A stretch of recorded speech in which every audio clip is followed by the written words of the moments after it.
Welcome to this week's episode of the Global Intelligence Weekly Wrap-Up for the week ending December 13th, 2024. This week, we delve into the world of global intelligence, uncovering the latest and most pressing stories. From Russian espionage plots targeting journalists in the UK to China's sophisticated hack of global telecommunications networks, the stakes couldn't be higher. We also examine Canada's ongoing battle with foreign interference, the resurgence of a former al-Qaeda affiliate in Syria, and MI5's shift in focus as it faces escalating threats from rogue states like Russia, Iran, and China. With over 25 years of experience as a trained intelligence officer and as the director of the Global Intelligence Knowledge Network, Neil Bisson brings you unparalleled insights and expert analysis on the headlines shaping our world. Let's dive in.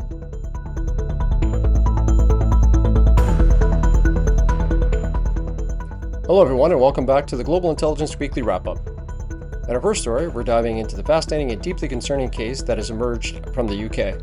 According to the recent article titled "Russian Spies Plan to Kidnap Journalist Trials Here," published by the BBC, a Russian spy cell operating in the UK allegedly conspired to abduct journalists and smuggle him into the country via a small boat. The trial has revealed that the accused individuals operated under the direction of Orlan Rozev is in turn reported to Jan Marsalek, a known intermediary for Russian intelligence. Among the targets was Roman Dobrokovtov, a Russian investigative journalist based in the UK.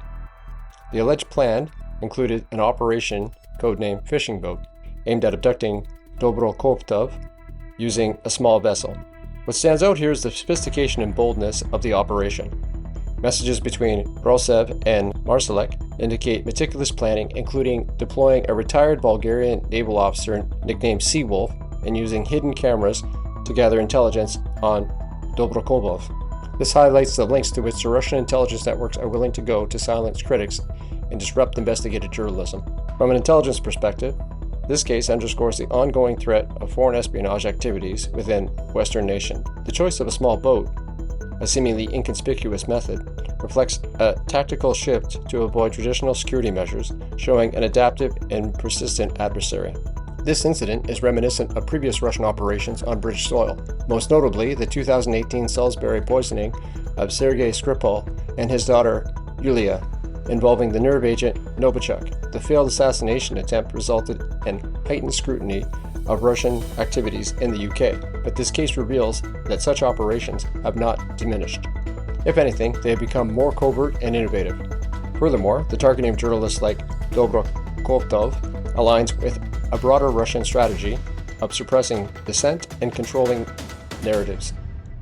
Investigative journalism often exposes state corruption and illicit activities, making journalists key targets for authoritarian regimes. The court proceedings revealed chilling details about the operational hierarchy and coordination between Rozev and Marsalek. For instance, Marsalek's remark that a successful operation on British ground would be amazing reflects the confidence in their ability to execute such plans despite the risk.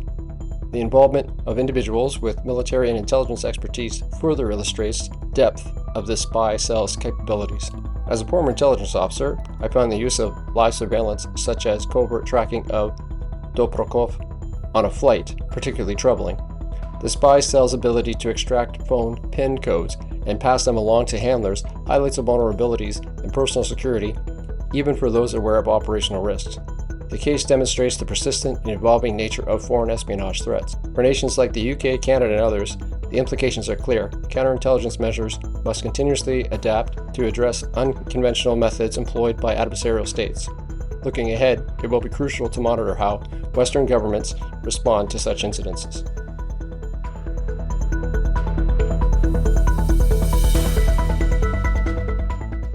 We head back to Canada for our next story, where we're looking into a recent decision by the Ontario Superior Court to dismiss Michael Chan's libel suit against the Globe and Mail. This case, which has been going on since 2015, revolves around allegations that Chan's ties to Chinese diplomats in concern for Canada's intelligence community. The court's decisions to dismiss Chan's nearly decade-old lawsuit stemmed from his failure to submit required documentation on time. The case originated after the Globe and Mail reported that the Canadian Security Intelligence Service believed Chan had developed an unusually close tie to the Chinese consulate in Toronto and may have been susceptible to Beijing's influence. While the allegations were dismissed by the provincial government's Integrity Commissioner at the time, they sparked significant debate about foreign interference in Canadian politics. This ruling comes at a time when concerns over foreign interference have become the central issue in Canada's political landscape. The story highlights how the intersection of intelligence assessments and public reporting can have long-lasting repercussions for individuals and institutions alike. Foreign interference has been a persistent concern for Canadian intelligence agencies, particularly with respect to the People's Republic of China. Back in 2010, former CSIS director Richard Fadden publicly stated that the Canadian politicians were under foreign influence. These statements, while controversial, have been substantiated by multiple federal inquiries and reports, including the National Security and Intelligence Committee of Parliamentarians' findings and the recent federal inquiry into foreign interference. The Globe and Mail reported that CSIS's concerns were significant enough to warrant a warning to the Ontario provincial government. While foreign influence was not a top CSIS priority at the time, China's activities have increasingly shifted the focus of Canada's intelligence operations. According to CSIS' 2023 public report, the PRC employs both overt and covert methods to influence Canadian policymaking, potentially undermining democratic institutions at every level of government. The controversy surrounding Michael Chan's ties and subsequent lawsuit underscores the challenges intelligence agencies face when addressing foreign interference. While the provincial government found no wrongdoing on Chan's part, CSIS viewed him as a potential vulnerability. These divergence of opinions highlight the complexities of intelligence assessments, particularly when they intersect with public scrutiny and political considerations. From a professional standpoint, this case exemplifies how intelligence reports can shape public discourse and policy decisions. It also raises important questions about how governments balance transparency and national security concerns when dealing with allegations of foreign influence. The dismissal of Michael Chan's libel lawsuit marks the end of a prolonged legal battle, but reignites important discussions about foreign interference in Canada. As intelligence priorities evolve, it's clear that countering covert influence will remain a critical focus for Canadian agencies.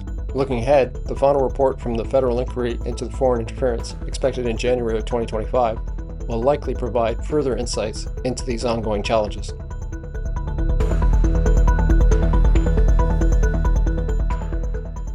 Sticking with issues surrounding foreign interference in Canada, the next story explores a growing concern: the use of visa manipulation by Indian officials as a tool for foreign interference. In 2016, Bikramjit Singh Sandhar, a Canadian citizen and former president of the Guru Nanak Sikh Temple in Surrey, BC, applied for a visa to visit his ailing grandfather in India. His application was denied because Indian consular officials flagged Sandhar for comments he allegedly made supporting the Khalistan movement, which advocates for an independent Sikh-majority Punjab state. This revelation shocked Sandhar, who realized that Indian officials were monitoring discussions within Canada in Canadian places of worship and punishing individuals by denying them entry to the country of birth. Sandhar later received a letter, via intermediaries, asking him to renounce Khalistan and profess his loyalty to India. Signing the letter was presented as a condition of obtaining the visa. This incident is not isolated. Sikh community leaders, victims, and officials have reported similar tactics being used across Canada. Balpreet Singh, legal counsel for the World Sikh Organization of Canada, has called visa manipulation the primary tool India uses to silence dissident. During a parliamentary Public Safety Committee hearing, witnesses testified about coercive practices by Indian consular staff, including pressuring individuals to sign pre-drafted letters denouncing Khalistan. The RCMP has also accused Indian officials of using visa denials to compel Canadians to provide information about other community members, information that has allegedly been used to target opponents of Prime Minister Narendra Modi's government. Many of these coercive tactics are directed at prominent Sikh Canadians whose statements could benefit the Indian government's effort to undermine the Khalistan movement abroad. The story takes another twist with the involvement of Maninder Singh Gill, a broadcaster and president of the Friends of Canada and India Foundation. Gill has a complex history, from launching Radio Media, a prominent media platform for South Asian Canadians, to being convicted and later exonerated in a temple shooting incident. Gill's name surfaced when Sandhar was referred to him after his visa was denied. According to Sandhar, Gill acted as an intermediary, facilitating the delivery of the letter that demanded Sandhar's allegiance to India. while Gill has claimed to assist community members with visa issues.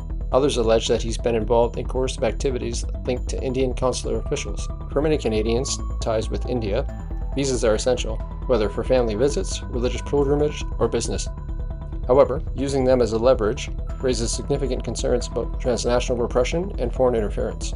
The tactics reportedly employed by Indian officials not only target individuals but also seek to shape narratives with diaspora communities.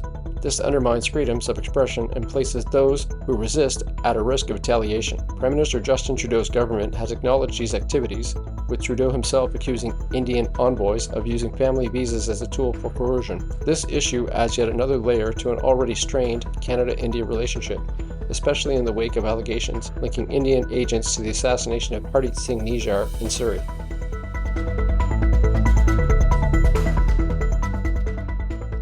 We now shift our attention to an intriguing development in Syria, the emergence of the Hayat Tahrir al-Sham following its recent offensive. Drawing from Dan Sambug's article, while the emergence of HTS in Syria raised the level of global terrorism threats, let's explore the group's history, their rise to power, and what it means for global security. HTS, formerly an al-Qaeda affiliate, has rebranded itself under the leadership of Abu Muhammad al-Jolani. The group's lightning offensive toppled the Assad regime, raising questions about its intentions and the potential global repercussions. Western intelligence agencies are reassessing HES's trajectory, balancing concerns over its terror designation with its current focus on domestic governance. From an intelligence perspective, this situation demands further scrutiny. History shows that groups like HTS often exploit post-conflict chaos to expand their influence or return to international terrorism. The Islamic State's resurgence in Afghanistan after the Taliban takeover is a sobering example. One of the biggest questions being asked is, will HTS follow a similar path or truly embrace its reformed image? HTS's journey from an al-Qaeda affiliate to its current leadership position in Syria is significant.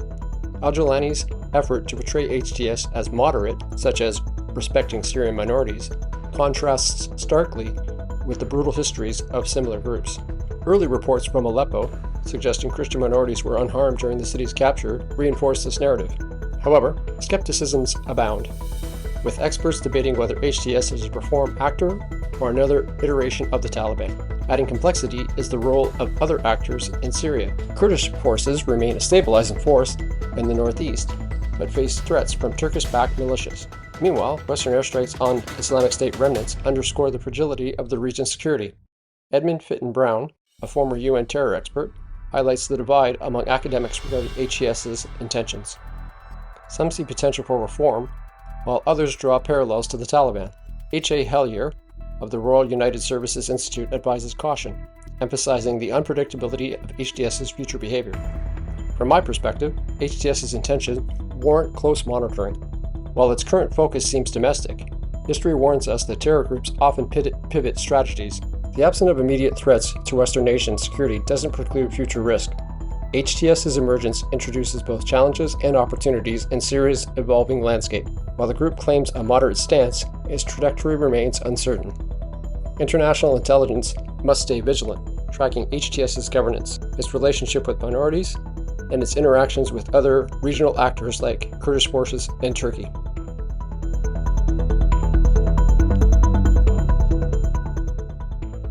In this next story, we're discussing a crucial and revealing statement from Ken McCallum, the Director General of MI5, about the growing challenges his agency faces in countering terrorism while dealing with increasing threats from nation-states like Russia, Iran, and China. According to McCallum, MI5 has had to make uncomfortable choices in how they allocate their finite resources, reducing their focus on counterterrorism to respond more effectively to the escalating threats from hostile state actors. McCallum's comments shed light on the evolving threat landscape that MI5 is navigating. For years, the focus of intelligence agencies like MI5 has been on counterterrorism, responding to threats like ISIS and al-Qaeda. However, McCallum emphasized that the world is now seeing a return of sophisticated and aggressive state actors that require a different kind of attention. Nation-states like Russia, Iran, and China have ramped up their covert operations, cyber attacks, and subversive activities against the UK, forcing MI5 to pare back its counterterrorism efforts. From an intelligence perspective, this is highly significant. The shift towards state-sponsored threats means MI5 must direct more resources into defending against espionage, cyber attacks, and other forms of hybrid warfare that nation-states are increasingly deploying. This move to reassess priorities and reallocate resources speaks to the broader trend of intelligence agencies worldwide grappling with dual threats of terrorism and state-driven aggression. McCallum's comments reflect an ongoing strategic rethinking within MI5. The agency is now forced to focus on intelligence gathering and counterintelligence to protect Britain from increasingly complex nature of state-sponsored threats.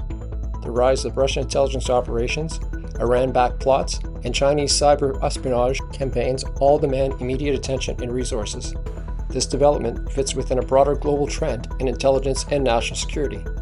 Western agencies, particularly those in NATO countries, have seen an uptick in state-based threats since Russia's annexation of Crimea and the ongoing tensions between China and the West. Similarly, Iran has used both cyber and physical means to target Western interests. These trends have changed the landscape of intelligence work, requiring agencies to balance counterterrorism priorities with the defense against state-sponsored espionage and influence operation. McCallum's remarks also reflect the broader geopolitical landscape. While the UK, like many other nations, has been increasingly focused on state-based aggression, there is also the looming issue of terrorism, particularly from groups like ISIS. The challenge for an intelligence agency is how to respond to both types of threats without overextending their finite resources. It's a balancing act, with the pressure mounting as nation-states become more emboldened and sophisticated in their approaches to destabilize democratic governments. One key insight McCallum shared was the need for MI5 to invest in new technology and skills to meet the evolving threats. This is a crucial point.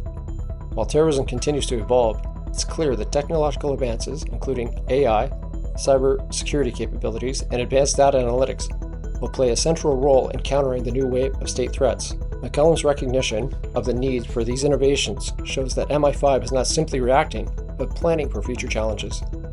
The rise in state threats investigations by MI5, which increased by 48% last year, reflects the increasing sophistication and frequency of these threats. McCallum also pointed to the alarming trend of younger individuals being drawn into terrorism, a shift that complicates the broader counterterrorism strategy. This indicates that MI5 is under pressure to fight on a multi-front battle, addressing both state-sponsored threats and homegrown radicalization, which poses a significant challenge for any intelligence agency. Ken McCallum's statement underscores a critical turning point for MI5. The agency is adjusting its focus to confront more complex and dangerous threats from Russia, Iran, and China, while still dealing with the ongoing challenge of countering terrorism. This adjustment is indicative of the larger security environment in which intelligence agencies are operating today. Looking forward, the question becomes how intelligence agencies can continue to strike the right balance between counterterrorism and counterintelligence. As state-sponsored aggression intensifies, and with new technologies constantly emerging, MI5 and similar agencies worldwide will need to adapt quickly.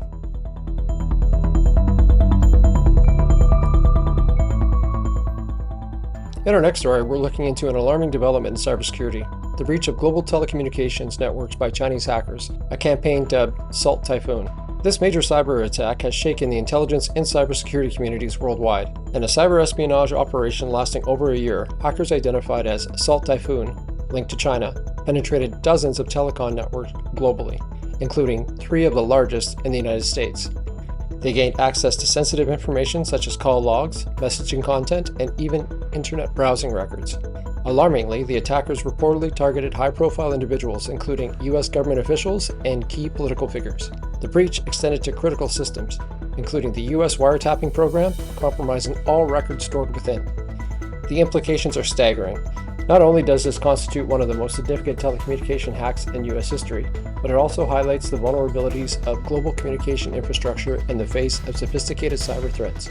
Salt Typhoon, also known by its other aliases like Famous Sparrow, has been active since 2020. Its targets range from government organizations in countries like Israel, Canada, and Saudi Arabia, to private sector entities including hotels, a less conventional but valuable source of data.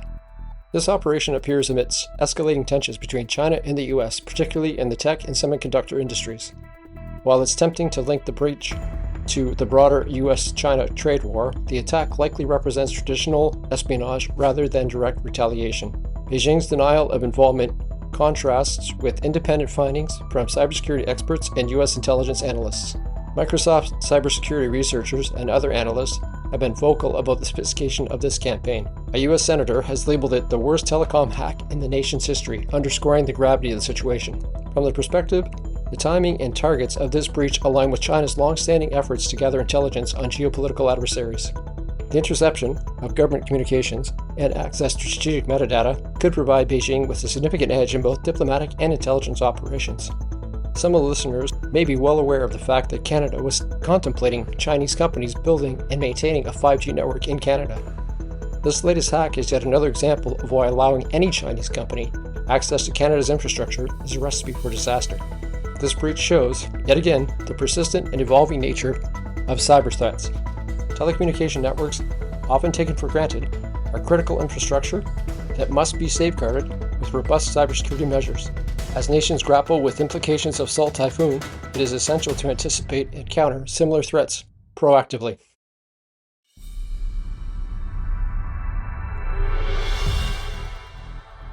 We're traveling to Australia for our next story, where we are looking at the Melbourne synagogue fire being investigated as a likely terrorist attack, the growing concerns over antisemitism in Australia, and the national response to this alarming incident. Australian police are treating a devastating fire at Melbourne's Adas Israel synagogue as a probable terror attack. The blaze caused extensive damage to the synagogue and left one man with a minor injury. Witnesses reported seeing masked figures spreading an accelerant before setting the building alight. Victoria Police Commissioner Shane Patton announced the terror designation as consulting with the Australian Federal Police and ASIO, Australia's domestic intelligence agency. While police had no prior warning of the imminent attack, the classification allows additional resources to be directed towards the investigation. Prime Minister Anthony Albanese also referred to the incident as clearly terrorism, despite leaving the official determination to law enforcement. In response to rising anti-Semitism, the Prime Minister announced the creation of a federal strike force to address these threats, citing our recent incidents, including vandalism of a Jewish MP's office and a separate arson attack in Sydney. The fire comes amid a documented increase in anti-Semitism activity in Australia, with Jewish community leaders warning of heightened fears of violence. A few worshippers were present in the synagogue when the attack occurred, describing the terrifying moments when liquids were thrown through smashed windows and ignited. Authorities have reassured the Jewish community by deploying additional patrols in the areas with significant Jewish populations. Victoria's Premier Jacinta Allen called on Melbourne to stand united against hate, emphasizing that international conflicts cannot serve as justification for such behavior. Experts note the broader implications of this attack for Australia's national security. The rising tide of hate-based incidents reflect a troubling global trend, and law enforcement's focus on intelligence sharing and counterterrorism measures will be critical. Prime Minister Albanese's Strike Force initiative signals a proactive federal response to the issue. The attack also raises questions about the readiness of local authorities to detect and respond to such incidents. Despite additional resources now being allocated, the lack of prior intelligence highlights the challenges of preventing lone wolf or small cell attacks. The Melbourne synagogue fires serve as a sobering reminder of the persistent threat of hate-driven violence and the need for vigilance in protecting vulnerable communities. With increased patrols, federal support, and community solidarity, Australia is taking steps to counter these challenges and ensure the safety of its Jewish population.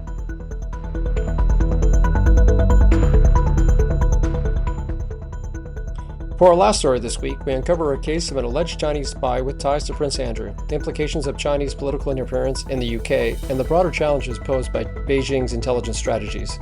A 50-year-old Chinese businessman with alleged ties to Prince Andrew and a network of influential British figures has been excluded from the UK on national security grounds. An immigration hearing upheld the decision after MI5 identified the individual as a member of the Chinese Communist Party's United Front Work Department, or the UFWD, an organization gathering intelligence on behalf of Beijing. Data retrieved from the man's phone in November of 2021 revealed communications with prominent UK officials, including Prince Andrew's advisor, suggesting the businessman facilitated meetings between Chinese officials and British elites. MI5 assessed that these connections could be leveraged for political interference by the Chinese state. The individual, who denied links to the UFWD or the CCP, claimed his business focused on assisting Chinese investors and UK companies. However, Special Immigration's Appeals Commission found evidence of a deceptive element in his activities, leading to his exclusion from the country. The incident highlights a long-standing threat of Chinese espionage in the UK. MI5 chief Ken McCallum has previously warned of Beijing's well-funded deceptive campaigns to influence public figures and the institutions in Western nations. This case underscores those concerns, especially given that the businessman's honorary membership in the influential 48 Group Club, whose members have included former UK Prime Ministers and senior diplomats. Prince Andrew's name, in this case, raises further intrigue. After stepping back from his royal duties in 2019, due to his controversies involving Jeffrey Epstein, this latest revelation casts new doubts on his judgment and associations. A document found in the businessman's phone indicated that Andrew was in a desperate situation, seemingly willing to explore questionable partnerships. This case exemplifies China's long-game strategy for cultivating influence. Experts warn that individuals embedded in trusted networks can serve as conduits for covert state agendas, undermining national sovereignty. MI5 and the UK's Home Office decisive action in this case demonstrates a growing resolve to counter such threats. The exclusion of this alleged Chinese spy from the UK reveals the persistent risks of foreign interference and espionage. It also serves as a critical reminder of the need for robust counterintelligence measures to protect national security. Well, that's going to do it for this week. As always, you can find the stories and the links to the articles discussed in the show notes. I hope you learned something about the shadowy world of intelligence and espionage this week, and if you're looking for more content like this, head over to my website, Global Intelligence Knowledge Network. Until next week, stay curious, stay informed, and stay safe.